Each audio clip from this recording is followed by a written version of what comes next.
Tayo po'y dadako na sa atin pong pagtatalakay, no, pagtutuwid doon sa ginawang pagbubunyag ng isang ministro ng INC, Unang Iglesia ni Cristo, founded by Felix Manalo here in the Philippines. That was 1914. Ang kanya pong pagbubunyag patungkol niya sa araw ng Sabath, mga kapatid.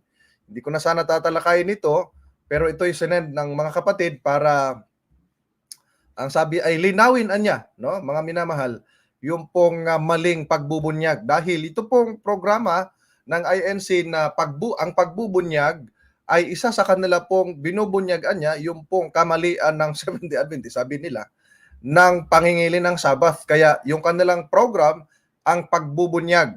At yung pong kanilang speaker dyan ay si Byron Suratos, no, isang ministro ng kanila pong iglesia, mga minamahal na mga kapatid. At yung paksa dyan, ang Sabat na binabanggit sa Bagong Tipan, na gusto nilang palabasin na mali ang paniniwala ng Adventist, no, ng mga iglesia, lalo na nung ministro nila, patungkol sa Sabbath, dahil hindi daw ito inutos ng ating Panginoong Hesukristo, hindi nangilin ang niya Panginoong Hesukristo sa Bagong Tipan, bagkus sinira pa ito, at hindi naman inutusan ng Seventh-day Adventist na mangilin ng Sabbath, bakit sinusunod?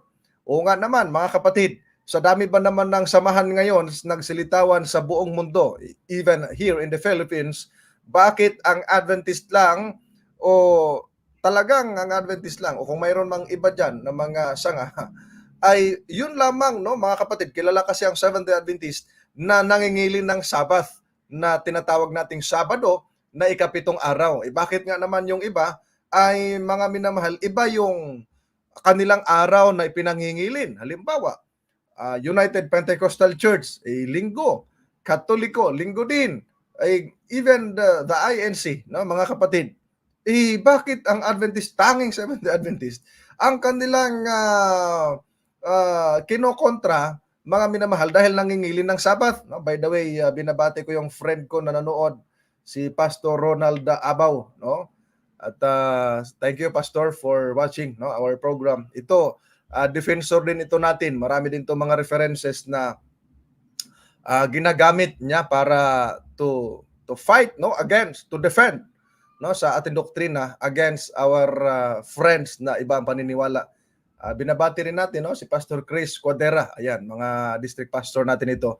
Sa service naman si Pastor Abaw at si Pastor Chris ay nasa SLM. Ayan, mabinabati ko po kayo. So dito, mga minamahal na mga kapatid, bigyang linaw natin ito dahil ang ating mga kapatid ay sinend. Sayang naman yung kanilang effort para ituwid natin. So kung yung kanilang pagbubunyag ay mali, so ituwid natin ang kanilang maling pagbubunyag sa araw ng Sabath, mga kapatid, no? So ang kanyang unang tanong na binanggit, mga minamahal na mga kapatid, ni kaibigang Byron Suratos, na isang ministro ng iglesia, ang tanong niya ay, binabanggit ba ang Sabat sa Bagong Tipan para ipangilin ng mga Kristiyano noong unang siglo? Ayan, yun ang tanong. Sabi niya, ipinauna na po naming sabihin sa inyo, unang argumento niya, mga kapatid, wala talagang mababasa sa Bagong Tipan na ipinag-uutos ng Panginoong Hesukristo na ipangilin ng araw ng Sabath. Tama naman yung kanyang argumento na wala talagang mababasa sa Bagong Tipan na inutos ng Panginoong Hesukristo na ipangilin ang araw ng Sabath. Tama, walang mababasa na inutos na ipangilin. Bakit? Sapagkat ginagawa yan ng mga tao. O di ba mga minamahal na mga kapatid, yung mga tao doon sa panahon ng ating Panginoong Hesukristo, di ba yung mga Hudyo yun, ginagawa na nila yung pangingilin. Bakit utusan mo pa yung nangingilin? Mga kapatid, ay napaka-nonsense na argumento kaagad. Halimbawa, yung taong nag-iigib na, no, tuwing umaga nag-iigib siya dahil yun ang kanyang trabaho, yung kanyang gampanin. Sabihin mo pa ba siya o sabihin mo pa ba sa kanya na mag-igib ka kahit nakikita mo namang nag-iigib? Mga minamahal na mga kapatid, di ba papansin ang tawag yan? Ganun talaga, hindi na sasabihing mangilin ka dahil ginagawa na nila yung pangingilin. Mga minamahal na mga kapatid, kahit nga ang ating Panginoong Hesukristo o yung mga tao na kanyang nakakasalamuha dahil sila yung mga Hudyo. Ngayon ang argumento nila para lang sa Hudyo. Mamaya, bibigyan natin ng linaw, mga minamahal na mga kaibigan. Ang wigan niya ni Byron Suratos Ang malinaw niya na ating mababasa ay hindi nangilin si Kristo ng Sabath, bagkus ay sinira niya ito. Ayan, mga minamahal na mga kaibigan. So, ang kanyang argumento, ang malinaw daw, mga kapatid na binabanggit niya, ang malinaw daw na ating mababasa sa Biblia ay hindi nangilin si Kristo. Teka, kundian niya, bagkus ay sinira niya ito. Meron ba tayong mabasa sa Biblia na hindi nangilin si Kristo ng Sabath? Aba, wala. Kahit baligtarin yung pagbuklat ng Biblia, mga minamahal, maduling na lang yung bumubuklat at naghahanap ng talata na yan, hindi makakakita ng talata na nagsasabing si Kristo'y hindi nanghilin. Wala, mga kapatid.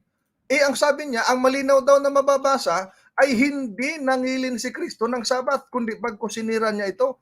So doon sa unan niyang phrase na binanggit na hindi nangilin si Kristo ng Sabat, walang katotohanan. Pangalawa, wala siyang ebidensya, wala naman siyang mabasa na sinabi diyan na hindi nangilin si Kristo. Doon sa ikalawang phrase na binanggit niya, bagkus ay sinira niya ito. Ang ginagamit niya ay itong dalawang talata na napaka-basic at napaka-common na gagamitin ng mga kaaway ni Kristo to fight, no, mga kapatid, or para siya'y paratangan, mga minamahal na mga kapatid, yung Juan 9:16 at yung Juan 5:18, mga minamahal.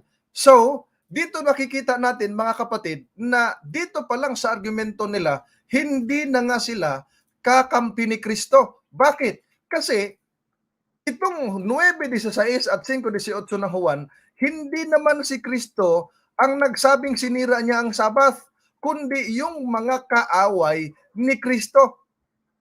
Mga minamahal na mga kapatid, ang sabi pa nga, sabi ng ministro, bagkus sinira niya ito, nako, masama ang mamaratang.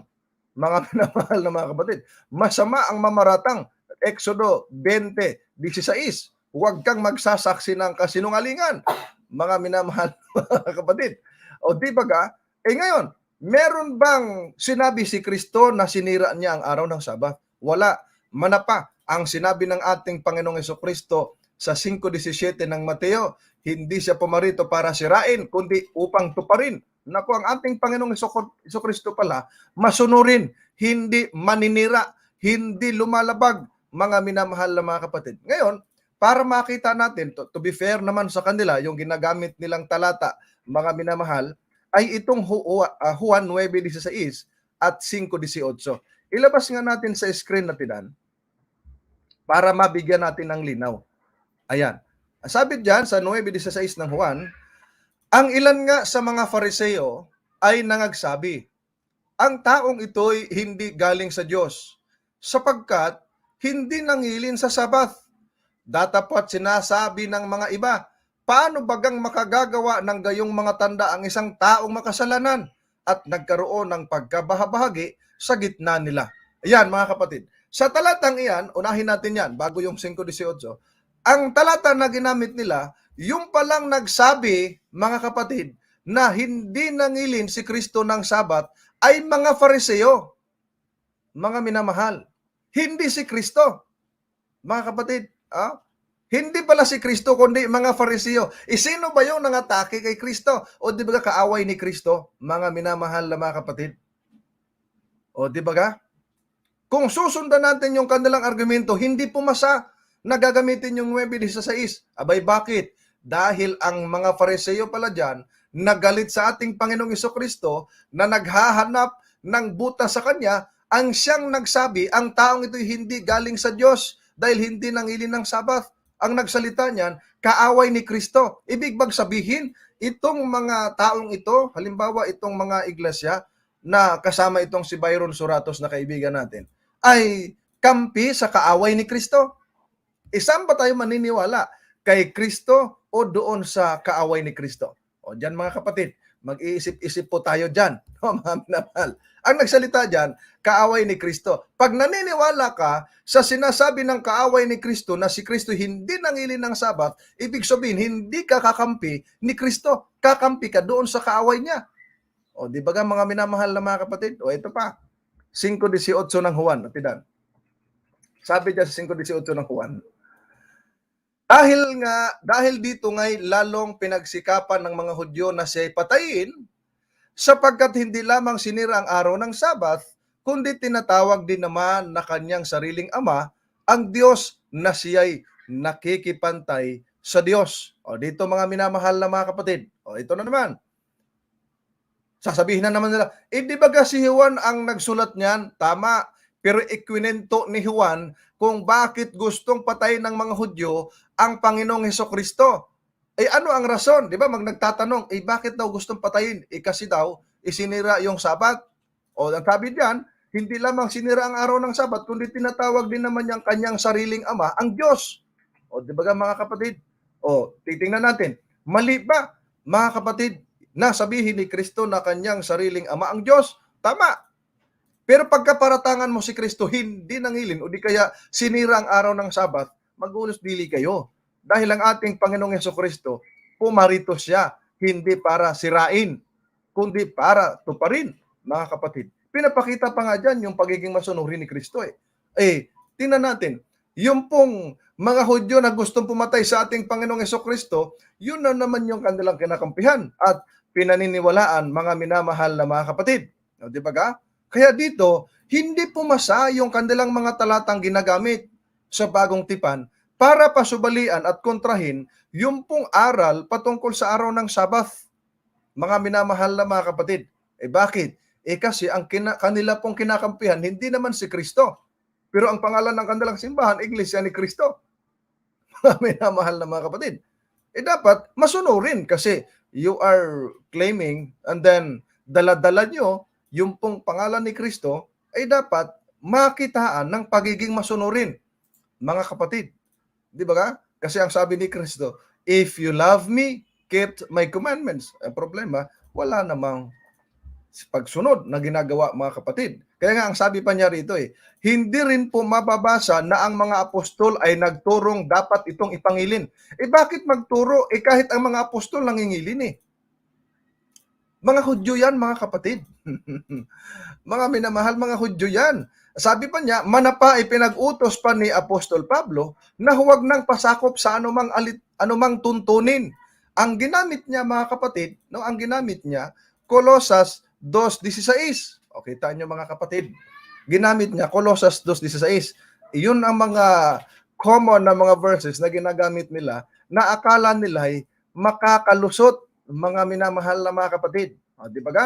So dito mga minamahal na mga kapatid, bago natin ituloy ang Colosas 16, sa Juan 9:16, Juan 5:18, hindi pumasa. Huwag niyo pong paratangan si Kristo na sinira ang araw ng Sabat. Dahil kung sinira ni Kristo, na kung totoo yung sinabi yung sinira ni Kristo, dapat si Kristo nagkasala.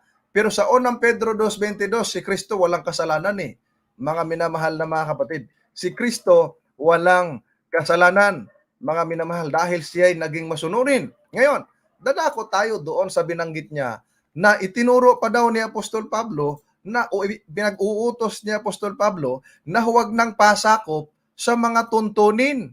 Gamit niya yung Colosas 2:16. Basahin natin. Colosas 2:16.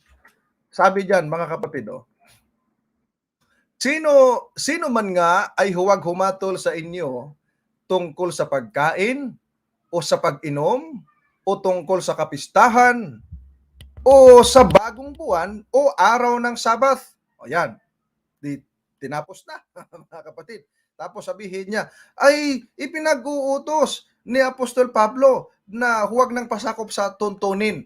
Ano ba tong klaseng tuntunin? Basahin natin, simulan natin sa 14. Tapos idiretso natin sa 17. Sabi diyan, na pinawi ang usapang nasusulat sa mga palatuntunan laban sa atin na hindi naayon sa atin at ito'y kanyang inalis na ipinako sa cross.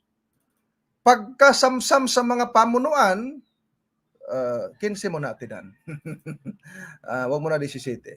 Na sa mga pamunuan at sa mga kapangyarihan, sila'y inilagay niya sa hayag na kahihiyan na nagtatagumpay siya sa kanila sa bagay na ito. At dumiretso sa 16 na sino man nga ay huwag humatol sa inyo tungkol sa pagkain, sa pag-inom, tungkol sa kapistahan o bagong buwan o sa araw ng Sabat. 17, na isang anino ng mga bagay na magsisidating, ngunit ang katawan ay kay Kristo. So yung binabanggit dyan, mga kapatid ko, ay mga alituntunin, mga palatuntunan. Sa English nga ng 2:14 ay ordinances. O, pakita mo, Tidan. Yung 2:14 ng Colossians, ang sabi dyan, sa English, blotting out the handwriting of ordinances. O, kita nyo? Ordinances that was against us, which was contrary to us, and took it out of the way, nailing it to his cross. So dito, mga minamahal na mga kapatid, ipinakikita na yun ay mga ordinances. Yung bang ikapitong araw na Sabbath, yung weekly cycle, sa 7th day na Sabbath, yun ba'y kasama sa lituntunin? No! Pero bakit may binabanggit dyan na araw ng Sabbath? Of course, ang Sabbath na binabanggit dyan ay plural, Sabaton, plural, mga kapatid. Okay? Sa Greek ay Sabaton, plural yan. Magtataka sila, bakit plural yung binabanggit dyan? Of course, kung hindi nyo po alam, marami pong mga Sabat na binabanggit sa Biblia. Halimbawa, yung Sabbath of the year, mga kapatid, no? Maraming Sabbath dyan, mga minamahal na mga kapatid. Maraming Sabat na binabanggit na mga seremonyal na yun ay ipinako na sa cross. Pero yung ikapitong araw ng Sabbath na in-establish mismo ng Diyos after the creation, hindi pa pumasok ang kautusan, wala pa namang ang kasalanan, wala pa namang Hudyo, wala pa namang Kristiyano, pero ang Diyos nagtatag ng araw ng Sabbath, mga minamahal na mga kapatid. So dito ipinakikita, yung Colossians 2:16, hindi uobra. Bakit? Kasi yung ikapitong araw ng Sabat is not part of the ceremonial law.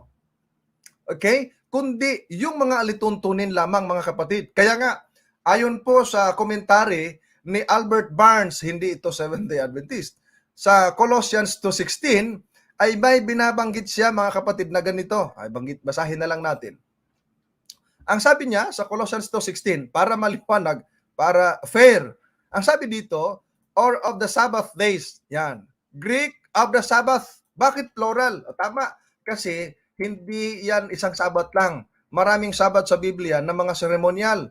At yung 7th day Sabbath is not part of the ceremonial laws. At ang sabi dyan, the word Sabbath in the Old Testament is applied not only to the 7th day. O, kita nyo?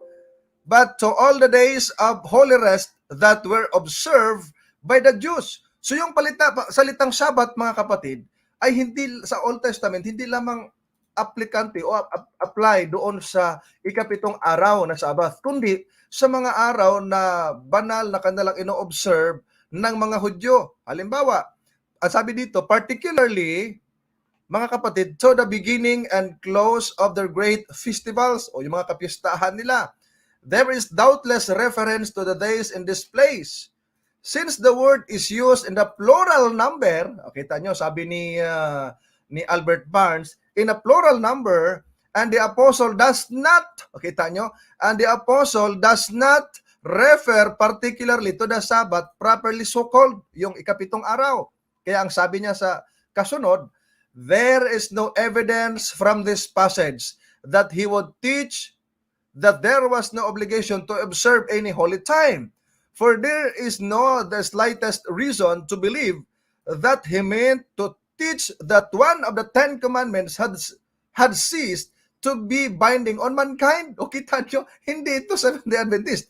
And if he caused the word in the singular number, the Sabbath, it would then. O kaya nga, mga minamahal na mga kapatid, kung ang inilagay sana, mga minamahal, the Sabbath, definite article, mga kapatid, singular, ay maniniwala sana tayo na yung nasa 10 utos ay wala na.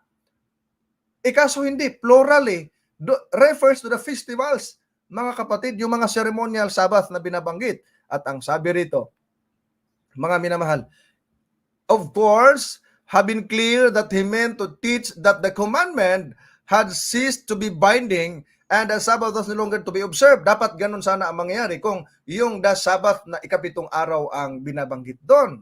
Ito na, pakinggan natin ang sabi niya.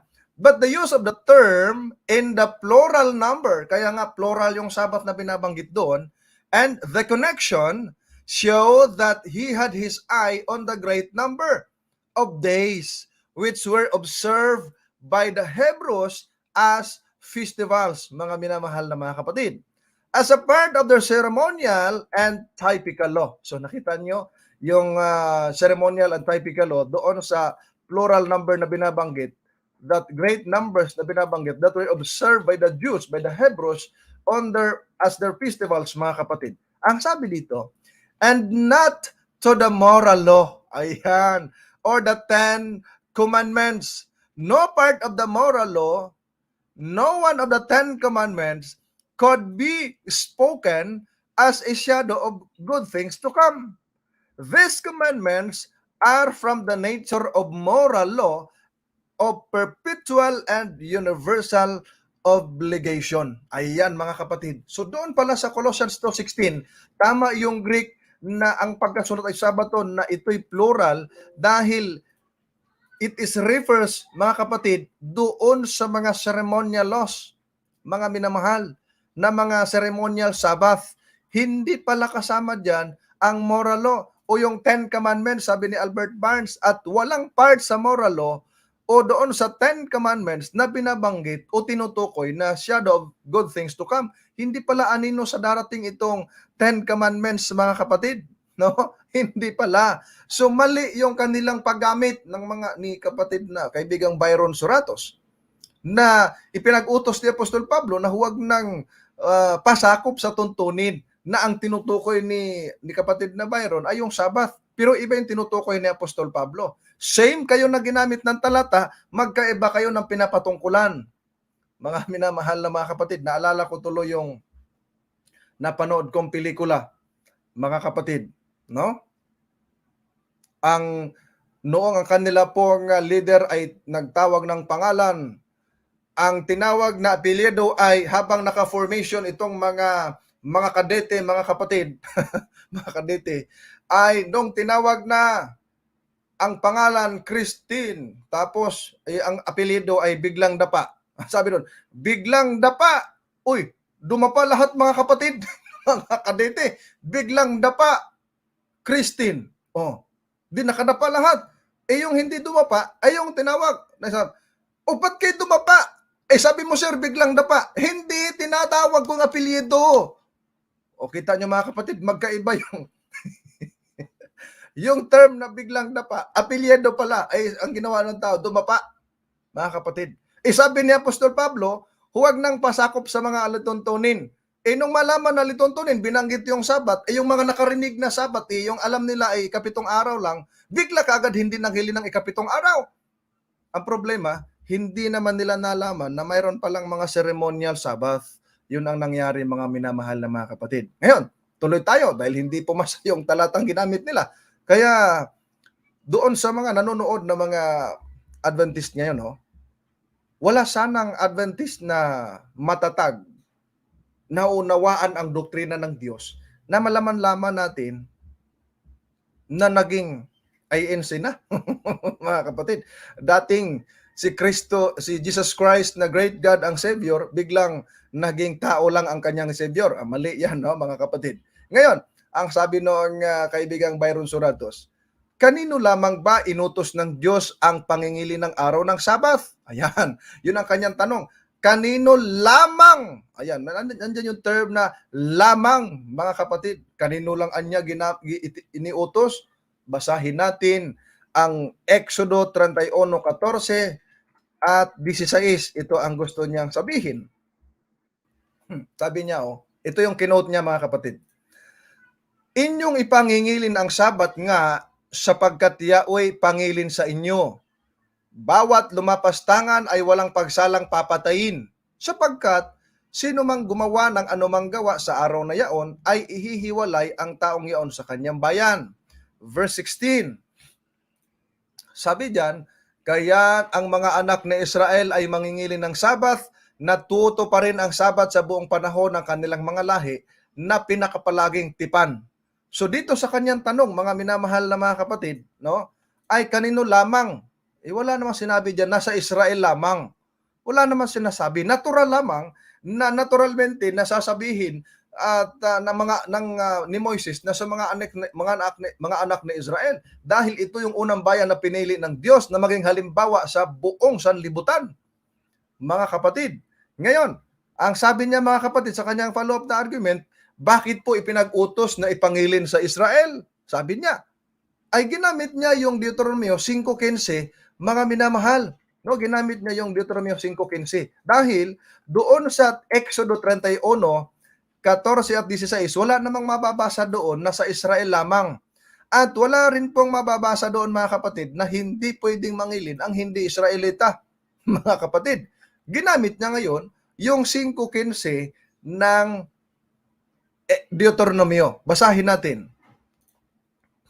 Sabi niya, sa kanyang pagkabasa at ginamit, at iyong alalahanin na ikaw ay naging alipin sa lupain ng Ehipto, at ikaw ay inilabas ng Panginoon mong Diyos doon sa pamamagitan ng isang makapangyarihang kamay at unat na bisig, kaya't iniutos sa iyo ng Panginoon mong Diyos na ipangilin mo ang araw ng Sabath. Ang wika niya, mga kapatid, pagkatapos niyang basahin, excuse me po, ipinag-utos po, sabi niya, ipinag-utos po ng Panginoong Diyos ang Sabath upang kanilang alalahanin na sila pinalaya ng Diyos mula sa pagkaalipin sa Ehipto. Kaya ang pangingili ng Sabath ay ukol lamang sa mga Israelita. Yan ang binanggit niya.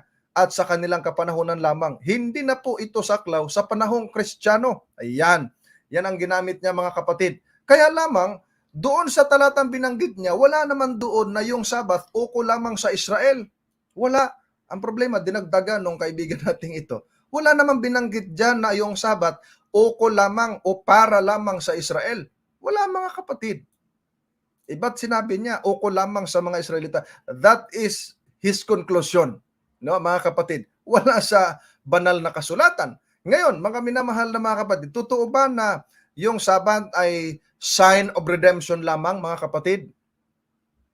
Hindi po totoo yan. Sapagkat, yung pong Sabath o yung the Seventh day Sabbath na ipinangingilin ng mga Kristiyano na tunay o ng mga tunay na lingkod ng Diyos, ay nag-exist na yan after the creation. Wala pang kasalanan. Kaya nga, ang Sabbath, mga kapatid, nagpapakita ng dalawang accounts. It is a sign between the creation and redemption, mga minamahal na mga kapatid. Una, it is a reminder for us that God created us. O, di ba mga kapatid, after ng creation kasi, ang Diyos nagpahinga. So, it is a reminder for us that there was a creation happen. Kasama tayo sa paglalang. And that He desires to save us, mga minamahal na mga kapatid. Kaya nga, ipinakikita, mga kapatid ko, na ang Deuteronomio 5:15, mga kapatid, ipinakikita dyan na mayroong pagtubos na nangyayari. Pero, yun lamang bang nakasulat sa Biblia? Hindi, mga kapatid. Diyan iniutos na ipangilin ang araw ng Sabat dahil sila ay naalipin sa Israel at sila'y tinubos. Pero, huwag nilang kaligtaan na dito sa Exodo Kapitulo 20, versikulo 11, di ba sinabi diyan sa verse 8, alalahanin mo ang araw ng Sabat upang ipangilin? Ano ang layunin nito? Pagdating sa verse 11, kasi ang verse 10 kasi nakalagay ang ikapitong araw ay Sabat sa Panginoon mong Diyos. Dito sumablay yung mga kaibigan nating INC sa Exodo 20 verse 10. Sapagkat ang wika dyan, mga minamahal na mga kapatid, ang Sabat, mga minamahal, Exodo 20 versikulo 10, ang nakalagay kasi dyan, mga kapatid, hindi naman para sa Israel ang Sabat. Sabi dyan, ngunit ang ikapitong araw ay Sabat sa Panginoon mong Diyos. Hindi sinabi dyan ng ikapitong araw ay Sabat sa mga Israelita. O kita nyo, mga kapatid, napansin ninyo, yung ikapitong araw na Sabat ay Sabat sa Panginoon mong Diyos, mga minamahal.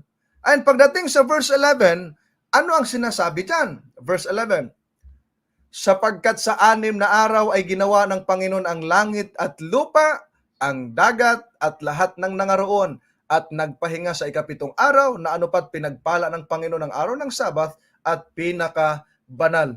Dito, mga minamahal na mga kapatid, maliwanag na binabanggit sa talata na ito po ay it is a remembrance, a reminder for us that we are created by God, mga kapatid. Kaya nga, bakit mo ba kukontrahin yung Sabat na para sa Diyos na ginawa din sa atin, mga kapatid, na ang Diyos naman ang naggawa niyan. At higit sa lahat, yan lamang sa loob ng 7 araw, ang ika-7 araw lamang, ang araw na binasbasa ng Diyos at ginawang banal, sapagkat sa araw na yan ang Diyos nagpahinga, mga minamahal na mga kapatid. Bakit ba kukontrahin yung pong gawa ng Diyos at yung utos ng Diyos para lamang masunod yung pong inyong kagustuhan? Sino ba dapat ang masusunod? Ang Diyos o ang tao? Ay sabi ni Apostol Pedro sa 5:29 ng gawa, susundin namin ang Diyos. Kaya nga, seek ye first the kingdom of God. Matthew 6:33, mga minamahal. Kita nyo dyan? So hindi pumasa, mga minamahal na mga kapatid. Bakit? Kasi nung sabihin niya na uko lamang sa Israel, wala naman doon sa talata. Tama naman na ang Israel dapat mangilin dahil inutusan. At pangalawa, ay tinubos sila ng Diyos. Pangatlo, pinili sila maging bayan na maging halimbawa sa lahat ng bansa. Ang problema, mga minamahal na mga kapatid, ay nabasa lang ito ng mga kaibayo natin sa pananampalataya. Ginamit na para sila hindi anya saklaw. Tanong, mga minamahal na mga kaibigan, sinabi ba ng Diyos dyan na sa Israel lamang? Kung sa Israel lamang, hindi ba yung aral lang Diyos ipinagkatiwala sa mga Hudyo? Roma 3:1-2. Kita nyo mga kapatid. Anong aral ang dala-dala nyo? Meron bang aral na para sa Pinoy dyan? Wala. Mga kapatid. Diyan tayo nagkaroon ng problema, mga minamahal na mga kapatid. Kaya ako dati akong Katoliko, mga kapatid. Mga pare, inaamin nila ang ika-7 araw, Sabado naman talaga. At yun dapat ipangilin at magpahinga. Kaya nga nung pare sa amin kaya nga daw, nagmimisa siya paglinggo dahil ika-7 araw ng Sabat ay nagpapahinga siya. Kita nyo, mga minamahal na mga kapatid. Tayo, ang Israelita, tinubos sila mula sa Ehipto, mga kapatid. Gaya ng pagtubos natin mula sa kasalanan. Meron bang pagtubos sa atin? Meron din. Pinalaya tayo mula sa kasalanan dahil alipin tayo Si Kristo nagpalaya sa atin. Di ba si Kristo, Lord of the Sabbath? Basahin muna natin yung pong Roma Kapitulo 6, versikulo 17 hanggang 18 atinan. Sabi dyan, datapwat, salamat sa Diyos na bagamat kayo'y naging mga alipin ng kasalanan, kayo'y naging mga matalimahin sa puso doon sa uri ng aral na pinagbigyan sa inyo. Ayan, kita nyo mga kapatid. Ano anya? Salamat sa Diyos anya. 17 mo natin, mamaya mo ng 18. Salamat anya sa Diyos, mga minamahal na mga kapatid, na tayo ay naging alipin sa kasalanan, ngunit tayo pagdating sa 18, pinalaya tayo sa kasalanan ay naging mga alipin kayo ng katwiran. Alipin ka na ng katwiran, ng pagiging matuwid, tapos lalabag ka pa rin sa aral ng Diyos. Di ba sa verse 17, pinagbigyan kayo ng aral? Kita nyo, naging matalimahin. Pag sinabing matalimahin, naging masunurin, naging nagbabantay na, mga minamahal sa kanyang mga kilos at kanyang mga gawa. Kita nyo mga minamahal na mga kapatid. Hindi oobra, mga minamahal. Tayo din naman naging alipin Pero, ibig mong sabihin, hindi tayo mangingili ng Sabat? Wag nawang mangyari. Bakit? Sabi ni Kristo, Marcos 2:27, ginawa ang Sabat ng dahil sa tao. Mga kapatid, yung salitang tao, sa Greek ay anthropos. Ibig sabihin, mankind, human being. Kayo ba, tanungin ko kayo mga taga-subaybay namin, kayo ba'y part sa mankind, human being? Opo. Maliban na lamang kung kikilalanin mo ang sarili mo na hindi tao, kundi unggoy. Ang problema, sabi ng mga kaibigan nating Muslim sa kanilang Quran, yung hindi nangingili ng Sabat ay unggoy. Ikaw ba naman, kung ikaw ay pogi, aaminin mo ba o aangkinin mo yung unggoy ka para lamang ma-exempted ka doon sa pangingili ng araw ng Sabat? Na mga kapatid, ayan ang malaking problema. Kaya nga, nung sabihin ni Kristo, the Sabbath was made for man. Kung ikaw ay tao, you should keep the Sabbath day, the 7th day Sabbath, mga minamahal na mga kapatid. Ngayon, kung kanila pong argumento ay ganito, sasabihin nila mga minamahal na, yung tao dyan, mga taong Israelita yan. Mali ka dyan, kaibigan. Bakit? Kasi hindi naman lahat ng tao Israelita. Pero lahat ng Israelita, tao. Meron naman tao na Pinoy. Mga minamahal na mga kapatid. At noong sabihin ni Kristo na ang Sabat ginawa para sa tao, mga minamahal na mga kapatid, pagdating sa verse 28, sabi ni Kristo, kaya ang anak ng tao ay Panginoon din naman ng araw ng Sabat. Di ba ga? The Son of Man is Lord even, no, of the Sabbath day, mga kapatid. So makita natin, yung mga tao nangingilin ng Sabbath, meron silang Lord na sinusunod. Sino yon? Si Jesus Christ, because He is the Lord of the Sabbath, mga minamahal na mga kaibigan. Ang iba, tinatawag nilang Lord si Jesus Christ, pero hindi naman nila sinusunod. Di ba yun ang Lord of the Sabbath, mga minamahal na mga kapatid? Ayan. So diyan natin nakita. Kasi kung mali ang doktrina ng Seventh-day Adventist pagdating sa Sabbath, ba't ako mag-Adventist? Manatili na lang ako sa Katoliko. Sabi ko nga dati, bakit pa mag-Adventist ako? Sabi doon sa mga kaibigan kong Adventist, nung Katoliko pa ako. Kasi inalok nila ako mag-Bible study at tinan eh. No, inalok na ako, sabi ko, bakit pa ako mag-Adventist? Pareho naman tayo ng Diyos na pinaglilingkuran. Sabi niya, suriin mo yung aral. Yung aral. Nung sinuri ko, oo nga. May Biblia din na kami ng Katoliko dati. Ang nakalagay sa Sabat is Sabado. Aba, sabi ko, maganda to ah. Dinamahal na mga kapatid. Kaya, pag may nakakita ako ngayon na kumukontra sa araw ng Sabat, aba, mga minamahal na mga kapatid, masasabi kong, hindi ba tayo nahihiya sa ating Panginoon? Tinubos na tayo mula sa pagiging makasalanan, pinalaya na tayo, at naging alipin na tayo sa katwiran, pinagbigyan na tayo dito sa mga aral na dapat maging matalimahin tayo. Tapos, nakikita, lumalabag, ipinaglalaban pa, mga kapatid. Ito pa, mahaba kasi ito mga kapatid. May part 2 siguro tayo nito, dahil hanggang 6:30 lang po tayo, no? Sabi rito mga minamahal, sa kanilang argument, ay hindi pa daw, sabi daw natin, mga Adventist, sabi nila, hindi pa daw ito lipas dahil ipinangilin ng mga babae, no? Na ginamit yung Lucas 23:55 hanggang 56, na ito daw ay tanda ng pagiging Israelita nila na naalipin. Kaya nangilin, mga minamahal na mga kaibigan, no? Sabi nila, kaya nangilin daw yung mga babae dahil ang sabi nila mga kaibigan at mga kapatid ay tanda ng kanilang pagiging Israelita na naging alipin sa Ehipto. Yan ba ang nakasulat sa Biblia? Ay sige, basahin natin at tinan. Ano ba nakasulat? Diyan po sa Lucas 23, 55 hanggang 56. Sabi diyan, at ang mga babae na nagsisama sa kanya mula sa Galilea ay nagsisunod at tiningnan ang libingan at kung paano ang pagkalagay ng kanyang bangkay. 56. At sabi diyan, at sila'y nagsiuwi at nangaghanda ng mga pabango at mga ungwento. At ng araw ng Sabat sila'y nagpahinga ayon sa utos. O kita nyo mga kapatid, ang sabi nung talata, nung magpahinga ang mga babae dyan, ay hindi ayon sa kanila pong paging alipin mula sa Ehipto, kundi ayon sa utos, mga minamahal na mga kapatid.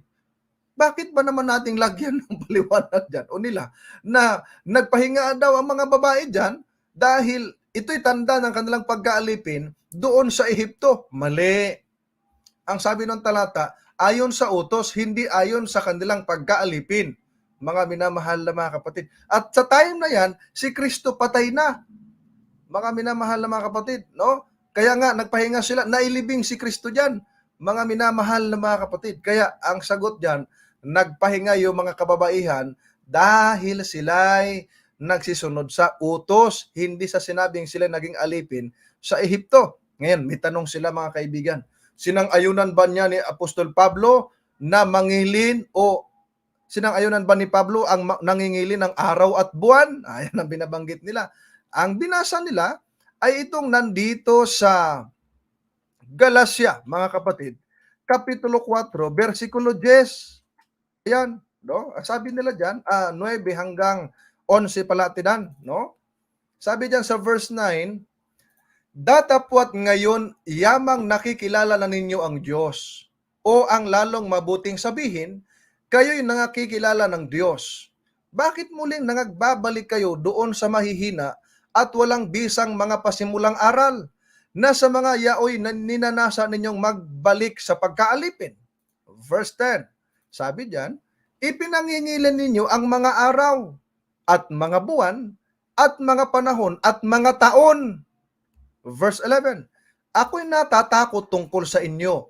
Baka sa anumang paraan ay nagpagal ako sa inyo ng walang kabuluhan. Ayan, sabi ni Apostol Pablo. Ang kanila pong, excuse me po, ang kanilang banat dito mga kapatid, no? Sabi niyan, malinaw po, sabi niya, malinaw po talagang may mga Kristiyano na nagbalik sa pagkaalipin. Mga kapatid, ha? Sinaway sila at pinangaralan sila dahil sa pangingili ng mga araw, mga panahon at mga taon. Sabi pa niya, kababayang Sabadista, binanggit talaga saan tayo, kaya binanggit din naman natin sila para malaman na sinagot natin sila.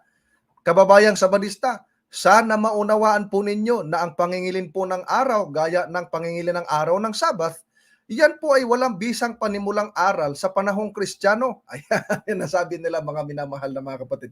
Teka, mukhang sumablay po dito ang kaibigang Byron Suratos, mga kaibigan. Bakit? Sapagkat dyan sa 4:9 hanggang 11, wala namang binabanggit dyan na nangingili ng araw ng Sabath. Ang binabanggit dyan, mga araw, mga buwan, mga panahon at mga taon. Hindi naman binanggit dyan ang araw ng Sabath, mga kapatid. Bakit dudugtungan? Kaibigang Byron Suratos, ba't mo dinugtungan? Mga kaibigan. At ang sabi dyan sa verse 9, dapat binigyan mo ng pansin, na ang nakalagay sa verse 9, ilagay mga ulit sa screen at tiran para mapansin ng ating mga taga-subaybay. Ang sabi dyan, datapwat ngayon yamang nakilala na ninyo ang Diyos. Ibig sabihin yan, dating hindi nila kilala ang Diyos. At ang lalong mabuting sabihin, kayo'y nakakilala ng Diyos. Bakit muli nangagbalik kayo doon sa mahihina at walang bisang mga pasimulang aral? Ibig sabihin mga kaibigan, nung hindi pa sila di pa nila nakikilala ang Diyos, ay nandun sila sa aral na walang bisa, mga aral na mga mahihina. Wala pa silang Diyos noon, mga kaibigan. At nangagbalik kayo, ninanasa ninyong magbalik sa pagkaalipin. O ibig sabihin, noong time na yun, na hindi pa nila kilala, mga minamahal na mga kaibigan, ang Diyos, ayun ang nangyari sa kanila. Hindi ibig sabihin yan na dating nangingili ng Sabat, nung naging Kristiyano na hindi na nangingili ng Sabat. Mali. Mali mga kaibigan. Ibig ba sabihin, noong nakilala na kay Kristo ay hindi na masunurin? Mali. Ibang tinutukoy dyan ni Apostol Pablo sa mga taga-Galasya. Kaibigang Byron na Suratos, mali lang po ang inyong banat po dyan, mga kaibigan. Kaya nga, kung ating titingnan, no, mga minamahal na mga kaibigan, sa verse 8, may binabanggit dyan sa verse 8 at tidan. Ang sabi ni Apostol Pablo dyan sa verse 8, mga kaibigan, gayon man, ng panahong yaon, sa hindi ninyo pagkakilala sa Diyos, kayo'y nasa pagkaalipin ng sa katutubo ay hindi mga Diyos. Kita nyo mga kaibigan, sa panahon pala niyon, hindi nila nakilala yung Diyos. Kaya nandun sila sa pagkaalipin, sa katutubo na hindi mga Diyos. Ibig sabihin mga kaibigan, doong hindi pa nila kilala yung tunay na Diyos, nasa yung mga katutubong aral, katutubong mahihina walang bisa na hindi nila alam, basta sinusunod lang nila, mga minamahal na mga kaibigan. Kaya nga, sang-ayon ba si Albert Barnes sa kanyang komentary sa Galatia 4:10 sa kay kapatid na Byron Suratos? Basahin natin ha.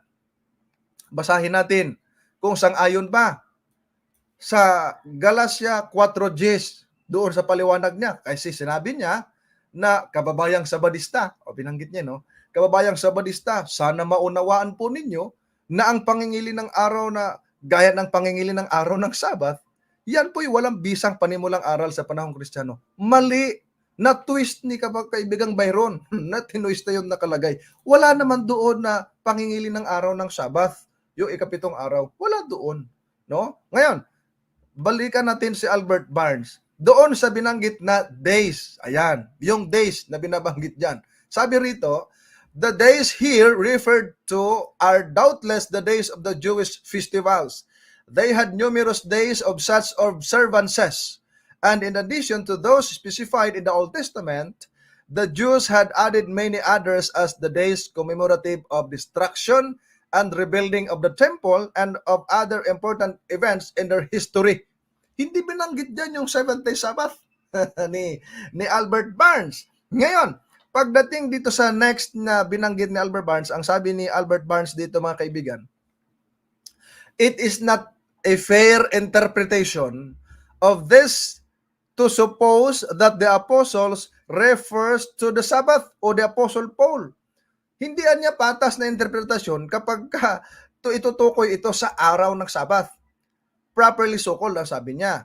For this was a part of the Decalogue. Ayan. So hindi niya magiging maayos o hindi magiging pantay ang maaring hindi maging fair yung pag-interpret nitong 4:10 ng Galatians chapter 4 verse 10 na ito'y tumutukoy sa araw ng Sabat. Bakit? Dahil itong araw ng Sabat niya ay kaparte ng Decalogue. O di ba yung Decalogue, yun yung nasa 10 Commandments, mga kaibigan.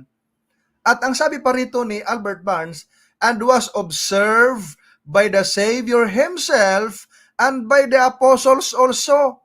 O kita nyo, yun na niyang Sabbath na part of the Decalogue ay inobserve, binantayan ng ating tagapagligtas at ng mga apostol din. Sabi nung Albert Barnes. Ang sabi nung kaibigan nating Byron Sorato sa mga kaibigan nating INC na sinira ni Kristo. Tapos ang mga apostol ay ganun din. O hindi rin nagturo. Pero ang sabi dito ng Albert Barnes sa kanyang komentary, isang theologian, ay itong Sabbath na nasa Decalogue was observed by the Savior Himself and by the apostles also. Mga kaibigan, it is a fair interpretation to apply it to all days which are not commanded to be kept holy in the scriptures. O kita nyo, magiging patas niya na interpretasyon kung i-apply natin ito sa mga araw na hindi itinuro ng Biblia na ipangili na banal. Kita nyo mga minamahal na mga kapatid.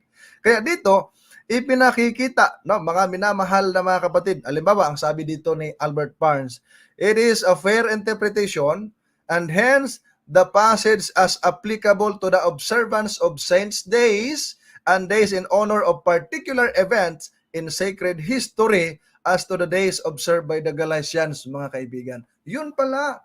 Mas maniniwala ako dito kay Albert Barnes na isa din namang Kristiyano, hindi naman Seventh-day Adventist, pero maganda yung kanyang pagkabanggit, mga minamahal na mga kapatid. So dito, mas paniwalaan natin ito kaysa doon sa banggit ng kaibigan natin.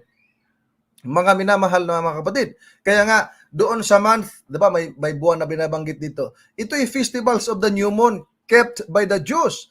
Numbers chapter 10 verse 10, Numbers chapter 28 verses 11 to 14, at iba pang mga festivals, mga kapatid. Di ba ga? Yung Passover sa times, di ba? The Feast of the Pentecost, the Feast of the Bernacles, mga minamahal. And years, yung sabbatical year, liwanag niyan. Hindi ba nila alam ito, mga kaibigan? O, diyan makikita natin, mga kapatid, na